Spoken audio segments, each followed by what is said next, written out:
Petrol versus hybrid versus EV ಇದರಲ್ಲಿ ಯಾವುದು best ಹೇಳ್ತೀವಿ ಕೇಳಿ. First Tata curve, Tata curve EV, Toyota urban cruiser hybrid ಇದನ್ನ ಕಂಪೇರ್ ಮಾಡೋಣ.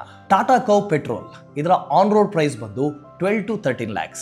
ಅದೇ ಟೊಯೋಟೋ ಅರ್ಬನ್ ಕ್ರೂಸರ್ ಹೈಬ್ರಿಡ್ ಇದರ ಆನ್ ರೋಡ್ ಪ್ರೈಸ್ ಬಂದು 14 to 15 lakhs. ಅದೇ ಟಾಟಾ ಕರ್ವ್ ಇವಿ ಇದರ ಆನ್ ರೋಡ್ ಪ್ರೈಸ್ ಬಂದು 18 to 20 lakhs ಸಿಗುತ್ತೆ. ಟಾಟಾ ಕರ್ವ್ ಪೆಟ್ರೋಲ್ ಪ್ರತಿ ಕಿಲೋಮೀಟರ್ ಓಡಿಸಿದ್ರೆ 8 ರೂಪಾಯಿ ಖರ್ಚಾಗುತ್ತೆ. ಅದೇ ಟೊಯೋಟೋ ಅರ್ಬನ್ ಕ್ರೂಸರ್ ಹೈಬ್ರಿಡ್ ಪ್ರತಿ ಕಿಲೋಮೀಟರ್ಗೆ 4.5 ರೂಪಾಯಿ ಖರ್ಚಾಗುತ್ತೆ. ಅದೇ Tata curve EV just imagine, ನೀವು ನಂಬಲ್ಲ, 1 ರೂಪಾಯಿ 5 ಪೈಸೆ ಖರ್ಚಾಗುತ್ತೆ.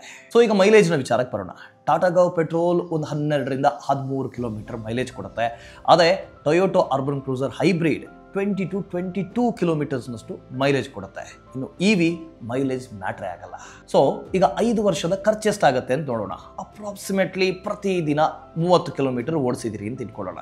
ಫಾರ್ ಪೆಟ್ರೋಲ್ ಕಾರ್ ವರ್ಷಕ್ಕೆ 4,38,000 ರೂಪಾಯಿ ಖರ್ಚಾಗುತ್ತೆ. ಅದೇ ಫಾರ್ ಹೈಬ್ರಿಡ್ ಕಾರ್ 2,45,000 ಖರ್ಚಾಗುತ್ತೆ. ಅದೇ ಇವಿ ನೀವು ನಂಬೋದಿಲ್ಲ, ಕೇವಲ ಜಸ್ಟ್ 57,000 ರೂಪಾಯಿ ಮಾತ್ರ ಖರ್ಚಾಗುತ್ತೆ. ಇದರಿಂದ ನಮಗೊಂದು ಕ್ಲಾರಿಟಿ ಸಿಗುತ್ತೆ, ನೀವು ಒಂದು ವೇಳೆ ಇವಿ ಕಾರನ್ನ ತಗೊಂಡ್ರೆ ಲಕ್ಷ ರೂಪಾಯಿ ಉಳಿಸಬಹುದು. ಹಾಗಾದ್ರೆ ಕಮೆಂಟ್ ಮಾಡಿ ನೀವು ಯಾವ ಕಾರನ್ನ ಪರ್ಚೇಸ್ ಮಾಡ್ತಾ ಇದ್ದೀರಿ ಅಂತ.